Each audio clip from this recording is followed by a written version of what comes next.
Hello दोस्तों, कैसे हैं? आशा करते हो कि अच्छे होंगे। आज हम लोग पढ़ेंगे बहुपद के बारे में। बहुपद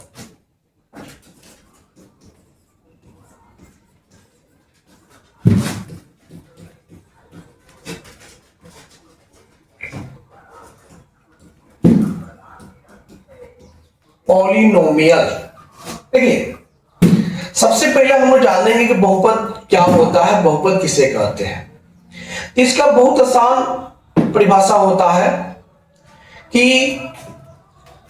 ऐसा बीजीय व्यंजक जिसमें केवल एक चर हो, ऐसा बीजीय व्यंजक जिसमें केवल एक चर हो और चर का घात एक पूर्ण संख्या हो, चर का घात एक पूर्ण संख्या हो, उसे हम लोग बहुपद कहेंगे। क्या कहेंगे? बहुपद। देखिए, बहुपद को जानने से पहले हम लोग जानेंगे कि बीजीय व्यंजक क्या होता है। तो देखिए, बीजीय व्यंजक में जैसे एक चर होता है और एक अचर होता है। चर और अचर पद के मिलने से जो व्यंजक बनेगा उसे हम लोग कहते हैं बीजीय व्यंजक। तो आइए सबसे पहले हम लोग देखेंगे कि चर क्या होता है और अचर पद क्या होता है। देखिए, सबसे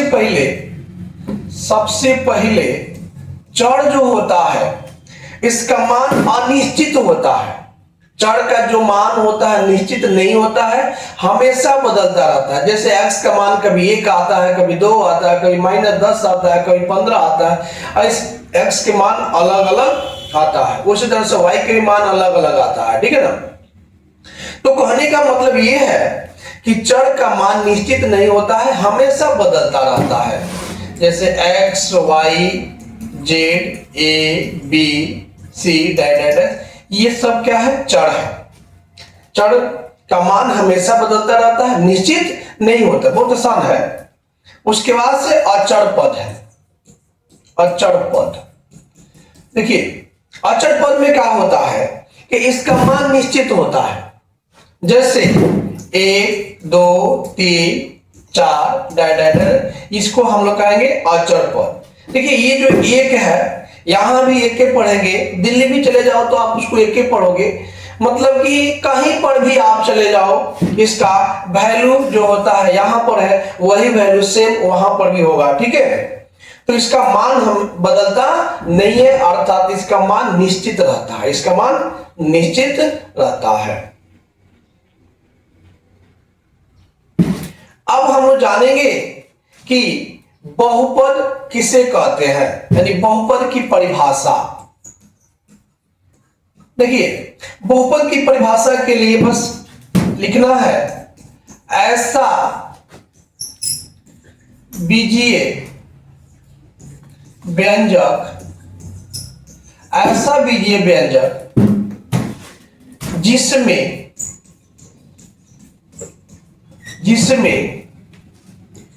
केवल एक चर हो। देखिए, बहुत आसान बाबू, ठीक है ना? ऐसा बीजीय व्यंजक जिसमें केवल एक चर हो तथा चर का घात एक पूर्ण संख्या हो, एक पूर्ण संख्या हो, बहुपद कहलाता है। बहुपद कहलाता है। ठीक है? अब हम लोग जानेंगे कि पूर्ण संख्या क्या है। पूर्ण संख्या जो है, आपको पहले भी पता होगा कि पूर्ण संख्या के बारे में आप नीचे के क्लासों में पढ़े होंगे, चाहे पहला चैप्टर में पढ़े होंगे इसी में, कि पूर्ण संख्या क्या है। तो देखिए, प्राकृतिक संख्याओं के समूह में अगर 0 को शामिल कर लिया जाए तो संख्याओं का जो नया समूह बनेगा उसे हम लोग क्या कहते हैं? पूर्ण संख्या कहते हैं। जैसे में हो जाएगा 0, 1, 2, 3, 4, 5 अनंत। देखिए पूर्ण संख्या जो होता है वो जीरो से शुरू होता है और अनंत तक चले जाता है, जैसे 1 2 3 4 5 6 7 8 9 10 ऐसे, ठीक है। -1 -2 ये पूर्ण संख्या नहीं है, 1/2 3/4 पूर्ण संख्या नहीं है। पूर्ण संख्या कौन है? 0 1 2 3 4 5 ऐसे संख्या को हम लोग पूर्ण संख्या कहेंगे। अब देखिए, अब हम लोग जानेंगे बहुपद के बारे में। यहां तो हम लोग मोटे मोटे शब्दों में देख लिए कि ऐसा बीजीय व्यंजक जिसमें केवल एक चर हो तथा चर का घात एक पूर्ण संख्या हो बहुपद कहलाता है। इसको थोड़ा सा मैं और विस्तार कर रहा हूं ताकि ताकि सभी लोग को आसानी से समझ में आ जाए और सब लोग बता दे कि कौन बहुपद है कौन बहुपद है, कैसे पहचान पाओगे कि कौन बहुपद है कौन बहुपद नहीं है। इसके लिए कुछ लाइन में लिख रहा हूं, इस लाइन को याद करना है, ठीक है ना। बहुपद की पहचान के शर्त, बहुपद की पहचान के शर्त में आपको बता दूं। एक नंबर में चर का घात एक पूर्ण संख्या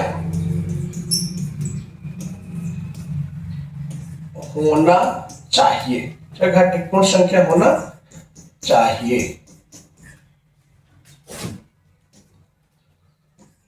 दूसरा बात, चर का घात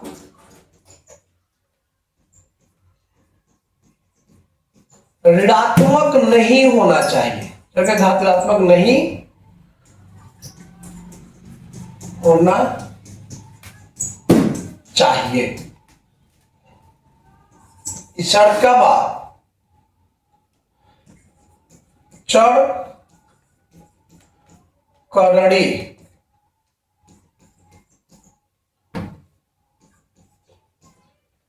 में नहीं होना चाहिए।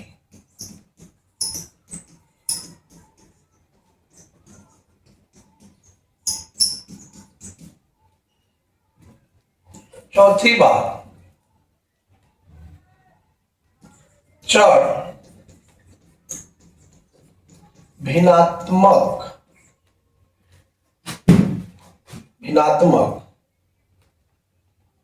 अर्थात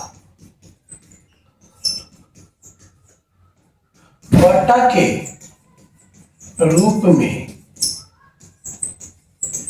नहीं होना चाहिए।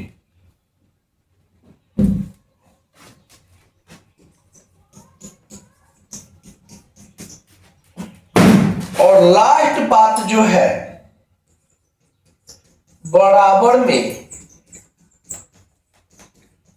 कोई संख्या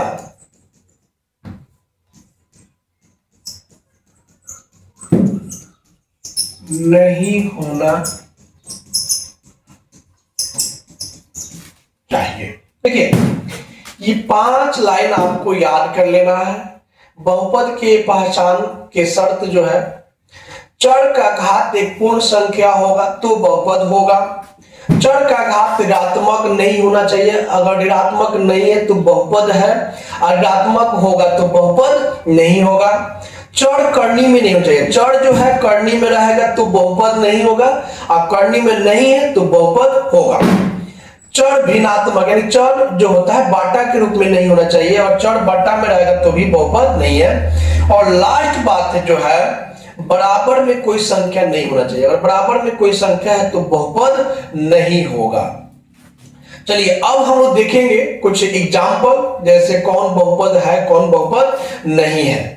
तो ये जो बात अभी जो बताया गया है, ये 5 जो लाइन लिखवाया गया है, ये 5 लाइन अगर आपको याद रहेगा तो आप बता दोगे कौन बहुपद है और कौन बहुपद नहीं है। ये 5 लाइन आपको याद होने चाहिए। चलिए अब आपको बताना है इसमें कि कौन बहुपद है और कौन बहुपद नहीं है।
देखिए, इस क्वेश्चन में आपको बताना है कि कौन बहुपद है और कौन बहुपद नहीं है।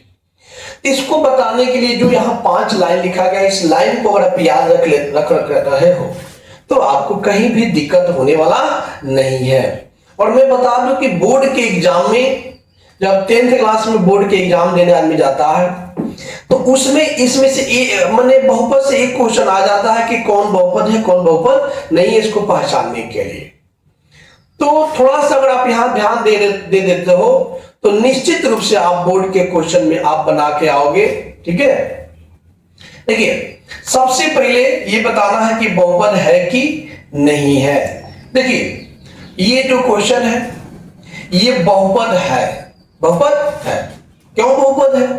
क्योंकि चर का घात एक पूर्ण संख्या है, चर का घात ऋणात्मक नहीं है, चर बट्टा में नहीं है, चर करनी में नहीं है, ये बराबर में कोई संख्या नहीं, तो बहुपद होगा ना, बहुपद है।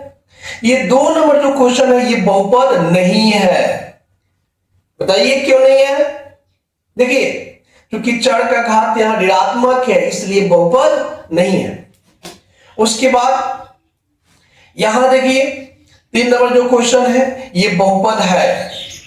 आपको लग रहा है कि बाटा है, तो बाटा है तो संख्या ना बाटा है, संख्या के बाटा रहने से कोई मतलब नहीं है। चर जो है बाटा में नहीं ना है, चर की बात कहा गया है सब में, ठीक है ना। संख्या बाटा में उससे कोई दिक्कत नहीं है, संख्या करनी में रहे कोई दिक्कत नहीं है, चर करनी में नहीं होना चाहिए, चर बाटा में नहीं होना चाहिए, ये बहुपद है। देखिए यहां जो 4 नंबर क्वेश्चन है आप देख रहे हैं कि यहां करनी में है तो संख्या करनी में है, चर देखो बाहर है, चर बाहर है इसलिए ये भी बहुपद होगा। ये चारों शर्त, 5 जो शर्त लिखा गया ना, ये शर्त देखो ना, शर्त से मिला लो एकदम निश्चित रूप से आपको आ जाएगा ये बहुपद है। देखिए ये बहुपद नहीं है, बताएंगे आप लोग क्यों बहुपद नहीं है? देखिए बराबर में 0 है इसलिए बहुपद नहीं है। बराबर में अगर कोई भी संख्या आ जाएगा तो वो बहुपद नहीं बल्कि समीकरण बन जाएगा, और ये 7 बहुपद वही है। ये देखो यहां चूंकि संख्या के साथ साथ चर भी करनी में है इसलिए ये बहुपद नहीं होगा, ये बहुपद नहीं होगा। यहां देखिए ये जो 8 नंबर क्वेश्चन है ये चर देखो बट्टा में आ गया है यानी कि भिन्न के रूप में चर है इसलिए ये बहुपद नहीं होगा। और ये देखिए यहां संख्या के बाटा से कोई मतलब है, चर बाटा में नहीं है। देखियो ना 5 को शर्त आपको लिखवा गया है, चर का घात ऋणात्मक नहीं होना चाहिए, धनात्मक होना चाहिए तो धनात्मक है, चर करनी में नहीं हो जाए, करनी में नहीं है ठीक है, चर बाटा में नहीं है तभी भी ठीक है, बराबर कोई संख्या नहीं है, ठीक तो ही है, तब तो बहुपद है ही है ना, ये बहुपद है। तो इस तरह से बहुपद की पहचान करना कि कौन बहुपद है कौन बहुपद नहीं है। चलिए अब हम लोग पढ़ेंगे बहुपद के प्रकार। बहुपद के प्रकार देखिए सबसे पहले हम लोग देखेंगे कि बहुपद का जो प्रकार होता है इसको 2 आधार पर बांटा गया है। कितने आधार पर? 2 आधार पर। पहला जो होता है पद के आधार पर,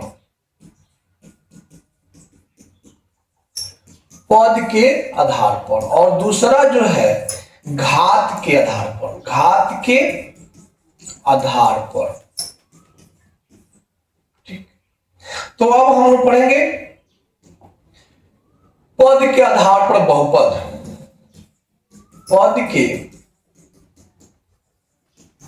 आधार पर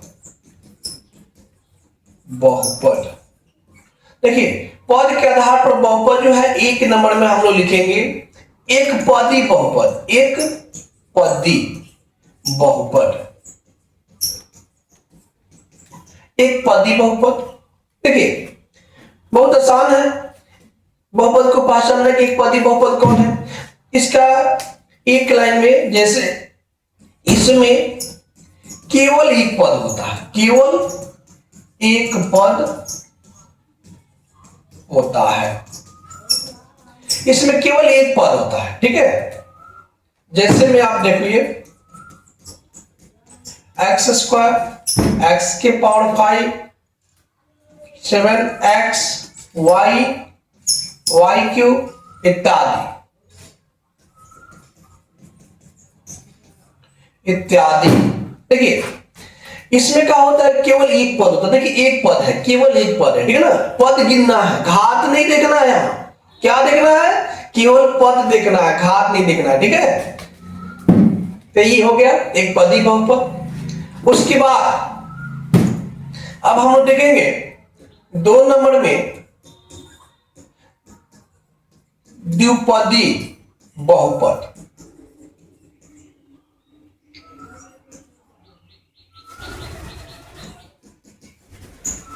द्विपदी बहुपद, द्विपद बहुपद में क्या होता है, इसमें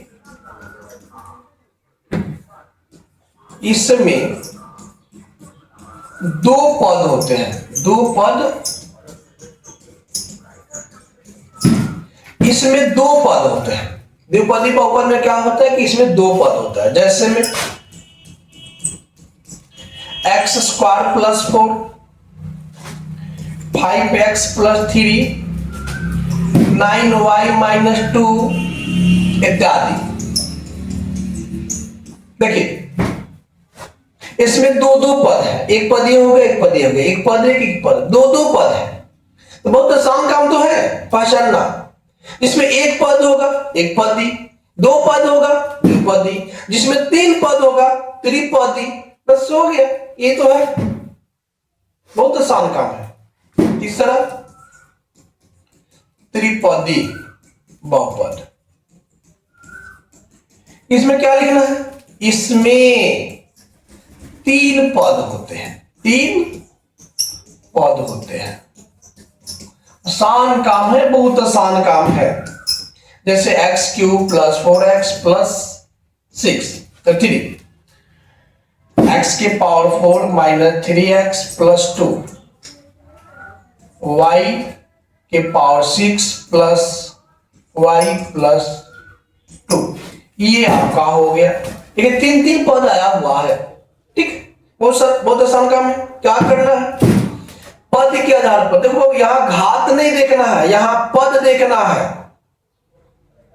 घात नहीं देखना है, क्या देखना है, पद देखना है। घात के आधार पर बहुपद को जब पद के आधार पर बांटा गया, जैसे एक पदी, द्विपदी, त्रिपदी, चतुर्थ पदी भी हो जाएगा। जिसमें 4 पद होंगे उससे कहेंगे चतुर्थ पद बहुपद, जिसमें 3 पद होंगे उसे त्रिपद बहुपद बोलेंगे।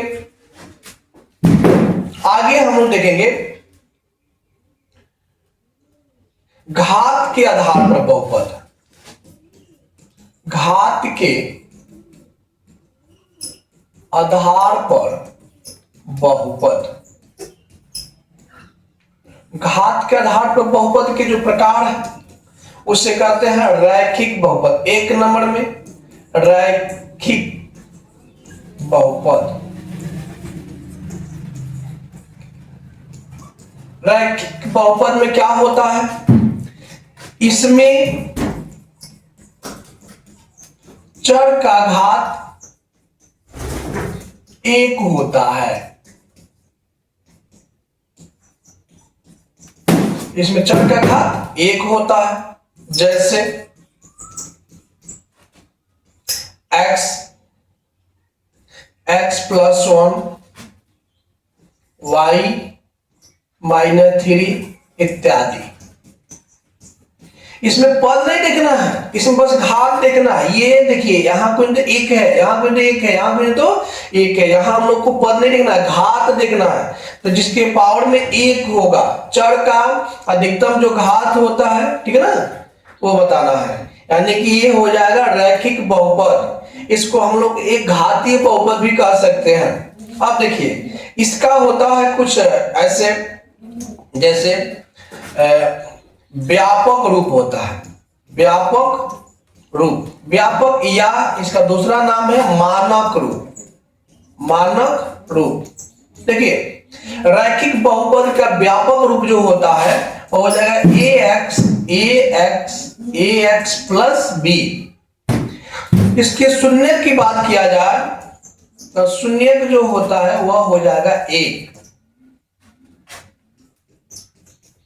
शून्य 1। जैसे रैखिक बहुपद का व्यापक रूप जो होगा ax प्लस बी, बोर्ड के एग्जाम में कई बार पूछ देता है व्यापक रूप के बारे में, ठीक है। शून्य जो होगा एक होगा, शून्य का मतलब होता है जो x का जो मान आता है, x का मान आता है ना, x का मान 1 आ गया, 2 आ गया, x का मान कभी 2 2 माना जाता है, कभी 3 3 माना जाता है। यानी रैखिक बहुपद में 1 मान आता है, द्विघात बहुपद में 2 मान आता है और त्रिघात बहुपद में 3 3 मान आता है x के, ठीक है ना जी। उसी को हम लोग शून्य कहते हैं, यानी कि रैखिक बहुपद में x के एक ही मान आएगा, ठीक है ना। अब जो है 2 नंबर है, 2 नंबर में है द्विघात बहुपद, द्विघात बहुपद। देखिए द्विघात बहुपद में क्या होता है कि इसमें जो होता है, इसमें चर का घात 2 होता है, चर का घात 2 होता है, इसमें चर का घात 2 होता है। जैसे में x square plus 4x minus 5, y square plus 3, 7x square plus 8x minus 2 इत्यादि। देखिए द्विघात बहुपद में क्या होता है कि इसमें जो होता है चर का घात जो होता है, इसमें जो होता है चर का घात 2 होता है, चर का घात देखिए 2 आया हुआ, ठीक है ना। तो वैसा वैसा बहुपद जिसमें चर का घात 2 हो उसे हम द्विघात बहुपद कहेंगे। अगर इसके व्यापक रूप की बात किया जाए कि व्यापक रूप क्या होता है, तो व्यापक जो रूप होता है वह हो जाएगा ax square plus bx plus c हो जाएगा। अगर शून्य की बात किया जाए तो शून्य जो होगा ये 2 होता है, कितना हो जाएगा, इसके 2 मान आएंगे, x का जो मान आता है ना उसमें x के 2 मान आएगा, ठीक है। ये देखिए व्यापक रूप, ठीक है। अब हम लोग पढ़ेंगे इसके बाद जो है त्रिघात बहुपद, त्रिघात बहुपद। त्रिघात बहुपद में इसमें क्या होता है कि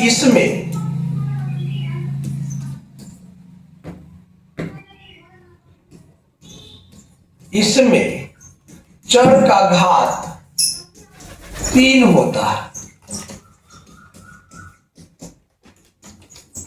चर का घात 3 होता है। जैसे x cube minus 3x plus 4, y cube plus 2y square plus 3x minus 5 इत्यादि। देखिए इसमें चर का जो घात होता है वो 3 होता है, चर का जो घात होता है 3 होता है। देखिए 3 है, यहां भी 3 है, यहां भी 3 है, ठीक है। व्यापक रूप की बात किया जाए, व्यापक रूप जो होता है ax cube plus bx square plus cx plus d। शून्य की बात जो है, शून्य के इसमें 3 होंगे, कितना होंगे 3, x के जो मान आएगा वो 3 आएगा, कितना आएगा 3। ये रहा बहुपद के प्रकार। क्लास 9 में बस इतना ही पढ़ना है, इतना अगर जान लिए तो आपका बहुपद बस थोड़ा सा और इसमें है, 1 2 टॉपिक और बचा हुआ है, ठीक है। उसको हम लोग अगले वीडियो में देखेंगे, ठीक है। एक चीज यहां बता दूं व्यापक रूप के बारे में, जो व्यापक रूप है इसको आपको रटना नहीं है, इसको नहीं, मैथ में तो कुछ भी रटने की बातें नहीं है, केवल आपको समझना है, रटना कुछ भी नहीं है। व्यापक रूप जैसे मान लीजिए अगर कह दे कि चतुर्थ घात बहुपद का व्यापक रूप बताइए, तो चतुर्थ घात, कौन सा घात, चतुर्थ घात, यानी x के पावर 4, x के पावर 3, x के पावर 2, x के पावर 1, x के पावर 0। यहां लिख दिए a, यहां b लिख दिए, यहां c लिख दिए, यहां d लिख दिए और यहां e, सब में प्लस प्लस लगा दिए। ये हो गया चतुर्थ घात बहुपद का व्यापक रूप। रटना कहां है, ठीक है, इसमें रटना नहीं है। मान त्रिघात बहुपद लिखना है, त्रिघात तो x के पावर 3, तब x के पावर 2, तब x के पावर 1, तब x के पावर 0।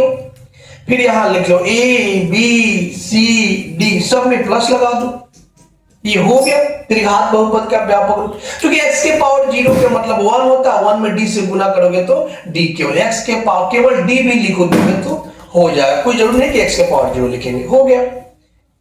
तो इस तरह से व्यापक रूप आपको रटना नहीं है, कुछ भी रटना नहीं है, सब आपको समझना है, ठीक है। अब इसके बाद हम लोग इसके बाद के टॉपिक जो है हम लोग नेक्स्ट वीडियो में देखेंगे। अगर ये वीडियो आपको अच्छा लग रहा है तो चैनल को सब्सक्राइब कर लीजिए, ऐसे वीडियो आप लोग को हमेशा मिलता रहेगा। It's okay.